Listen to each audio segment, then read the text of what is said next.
Everyone in the neighborhood believed Joy was a saint. She attended church every Wednesday and Sunday, always sitting in the front row with her eyes closed during worship. She sang louder than anyone else and always posted Bible verses on her WhatsApp status. Her Instagram bio said, "Daughter of the Most High, saved by grace dizzy." Mothers wanted their sons to marry her. Even the pastor's wife once said, "Joy is a special kind of girl. You can tell she's been raised right." But only Joy knew the truth. Because after church, once the makeup was off and the scarf folded neatly, she became someone else entirely. Joy wasn't just loved by the church. She was wanted by men. She had a secret phone with a locked folder. Inside were photos of her in lingerie, screenshots of chats with married men, voice notes that would ruin reputations. She kept count of how many men she had slept with, her own twisted little trophy cabinet. There was G-Day, the banker who always sent her money after sex. There was Emmanuel, who led youth fellowship but would sneak to her place at midnight.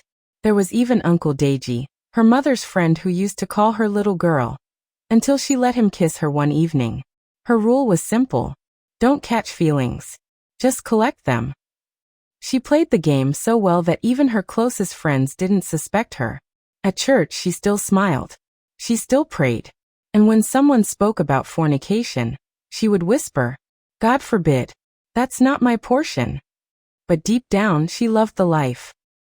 Her weekdays were for school, books, and silent whispers about morality. Her weekends were for sensual pleasures. She'd travel to Lekki or Gwarimpa in tight jeans and braless tops, texting older men with fat wallets and empty marriages. Sometimes she cried afterwards. Not from guilt, but from the silence. She had no one to talk to.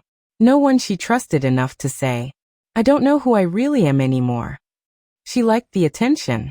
She liked how men moaned her name. But she also liked the way the church looked at her, like she was holy, special, untouched. So she kept the lie going. Her friends in choir, especially Chica and Vera, admired her. "Joy, how do you manage to stay so pure? You don't even talk to boys." She would just smile and shake her head. "I focus on God."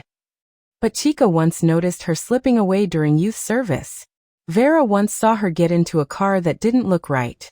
And her mother once smelled strong male cologne on Joy's bedsheets, something that didn't belong there.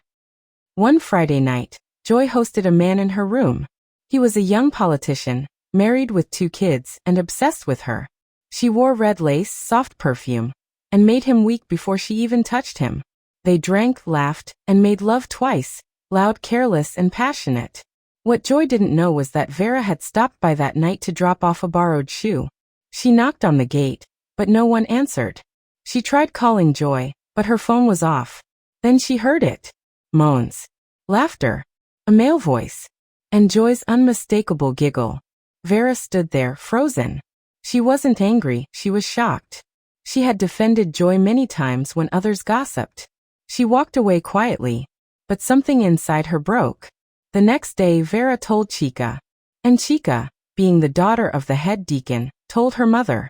By Sunday, the entire church youth group was buzzing with rumors. Joy showed up as usual, long skirt, no earrings, eyes closed in worship. But this time, people watched her differently. The whispers reached Joy's mother before church ended. A quiet woman, deeply religious, who trusted her daughter more than anyone. After service, she pulled Joy aside, her eyes burning with pain. "What are people saying about you?" Joy tried to play dumb. "I don't know, Mummy.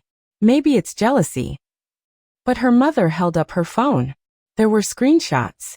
Chat message. A photo of Joy in a hotel with a married man, his wedding ring clearly visible. Joy's mouth went dry. "Jesus," she whispered. "Where did you get this?"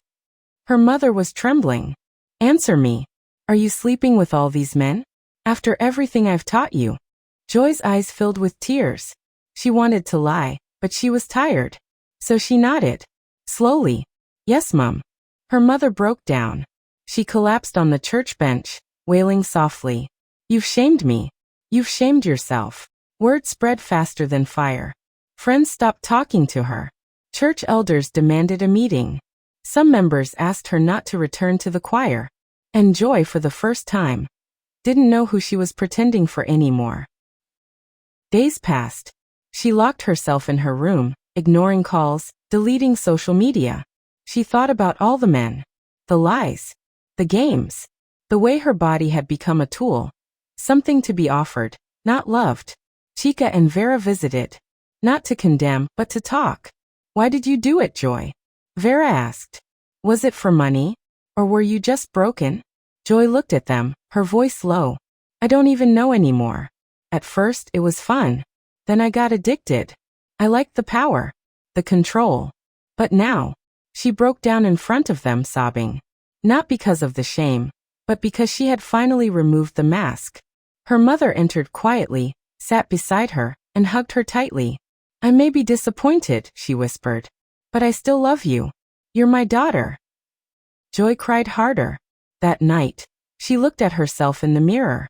No makeup, no filters, no Bible in hand, just Joy, real, flawed, trying to breathe. And for the first time in years, she didn't feel like pretending anymore.